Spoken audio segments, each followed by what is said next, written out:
So I've been sitting here listening to music and enjoying my evening, resting from my labors, as it were. And this is my little pain medicine stuff. The gooby stuff collects on the bottom, and I swallow it anyway now. This buddly widdly is from my bestest cannabis.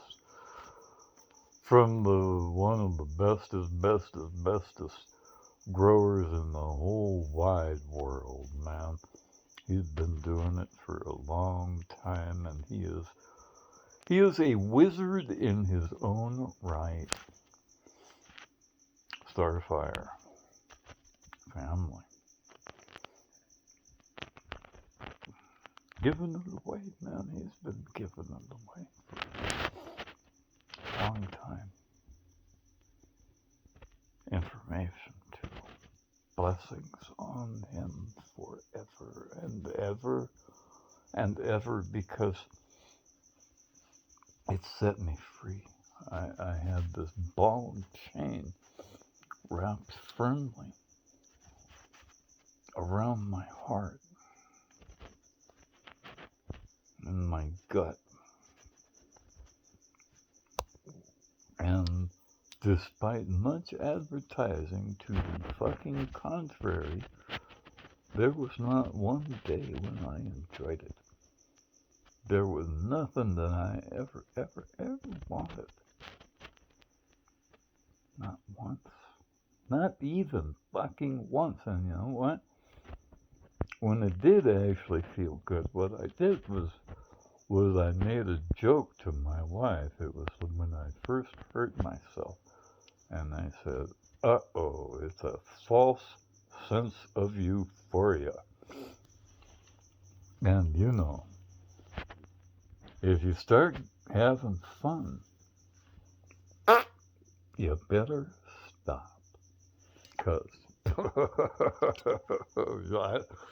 I don't know. How come? How come? I forget. They didn't tell me that one. And I forget.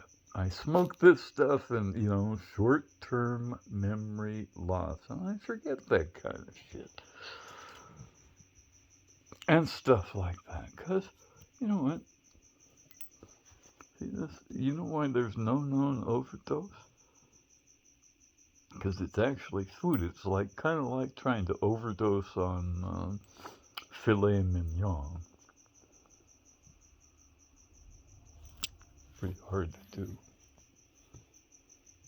Pretty hard to do. And I am a grown man. I have been using cannabis literally all my life, since I was 13, since 1966.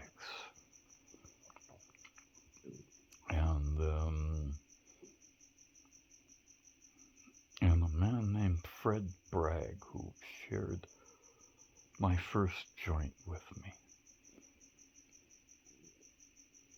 And I knew it was a good thing right away, man. I knew it was a good thing. And it is a good thing. I didn't know why it was a good thing, but it is a good thing because it gives you half of the neurotransmitters our body requires to function correctly. There's 111 different cannabinoids in the cannabis plant and in the human body.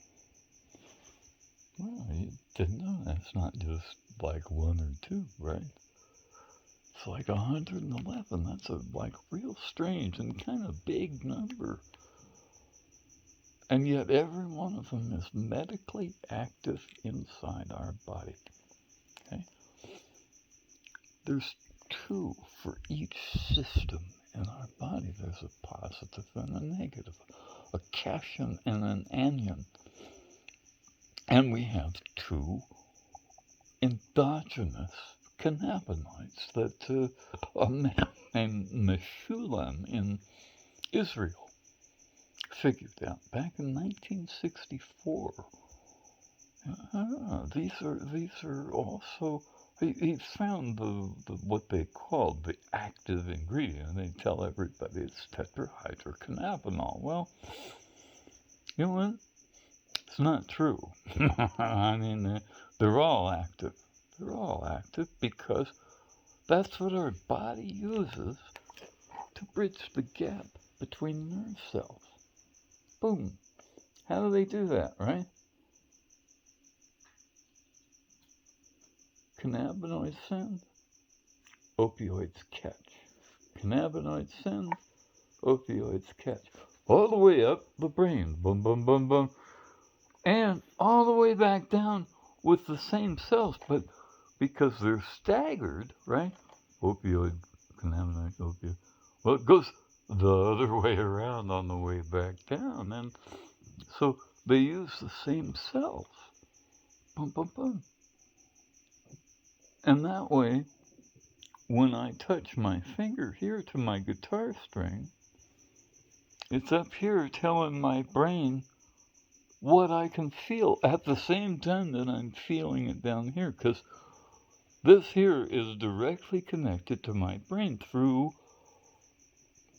a standing magnetic field, right? The standing magnetic field is created by the cells that are wrapped around each nerve fiber called nociception. And they call it nociception because they can't figure out how the fuckers work. Right? Nociception means no like discernible signal. How the fuck does it do it, right? Well, it's because if you have a magnet, it's positive on one side and it's negative on the other side, and that's what it is. It's a standing magnetic field along each pathway. Okay? And it goes back and forth. So when I touch my finger here, my brain knows it here. And if I'm touching a hot stove, I can pull my finger off before I burn it, right? Whoa, that's pretty cool. It also like allows us to like dodge lions and tigers and stuff, right? And it does so with cannabinoids and opioids. What Big Pharma calls opioids. They don't have anything to do with opium or drug addiction or anything like that. It's just a name. It's like they use delta, kappa, and mu there's 3 morphinans. Okay? And the mu opioids, the only survivor to the big pharma high pH extraction. Okay, when you use poppy seeds, you get all 4. You get delta, kappa, and mu, and nociception. And as far as I know, poppy seeds are the only source, right? This is not like the juices of the latex of the poppy plant. This stuff. It's in here too, right in my hash, because I just put the poppy seed juice in here, and it's the whole thing. It's like the germ, the wheat germ of poppy seeds. And I don't have any teeth. I can't eat them any other way. I gotta grind them up in my herb grinder, or I can't eat them. And turns out that's the best way to do them anyway, because the black part's kind of indigestible, and when I eat them, it ends up in my poop, pretty much, because it's the cellulose and lignin. Lignin is the stuff that makes trees hard, right? Like redwood trees. Keeps redwood trees way up in the air, waving around in the wind and sun and stuff. Lignin. And it's in poppy seeds. And that's what you make shellac out of. Shellac is a natural plastic, right? The Chinese know about it, right? They make it out of bamboo. Bamboo's like overgrown crabgrass, basically, and it kind of takes over and grows everywhere. And you can cut it down, and it just comes right back, kind of like mowing your lawn, and you can mow your lawn, and that damn crabgrass comes right on back, unless you live where I do. You don't want to do that because it's radioactive. So what you want to do is live places where there's flowers growing, and they use yellow pollen, right? And that's what we're doing here. We're eating the seeds of flowers, because these guys are sending seeds out for the next generation. Well, the deal is we do that for them if they take care of us. And they do if we do. And so you know what you do? You throw them out and back, the seeds, right? Out and back. And they grow where you throw them. Because they'll grow anywhere. And you pretty much all you got to do is like turn the leaves in after you harvest each year. And they come back. The stuff that falls off, right? And you just let it fall, right? Because it's not precious because it's not restricted. There's lots of it. Henry Ford was growing hemp in the 30s. He had hemp plastic and hemp fuels that he built and ran cars on.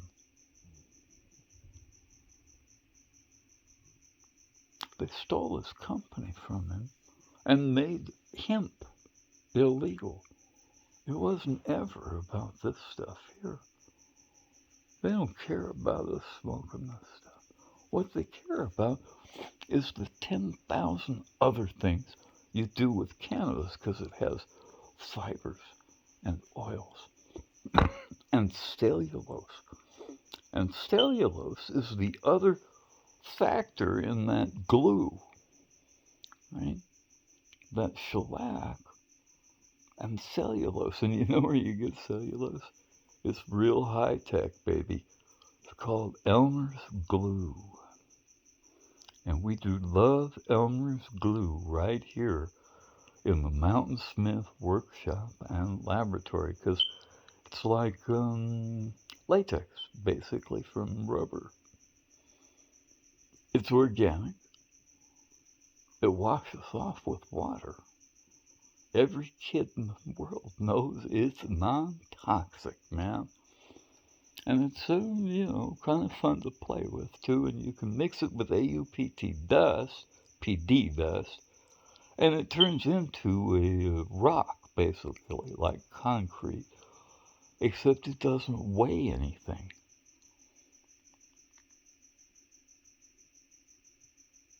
So I see those boxes over there, my Amazon boxes.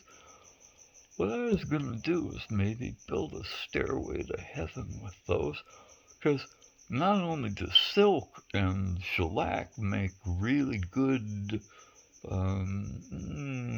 dirigibles, right? Solid, lighter than airships that people can live in.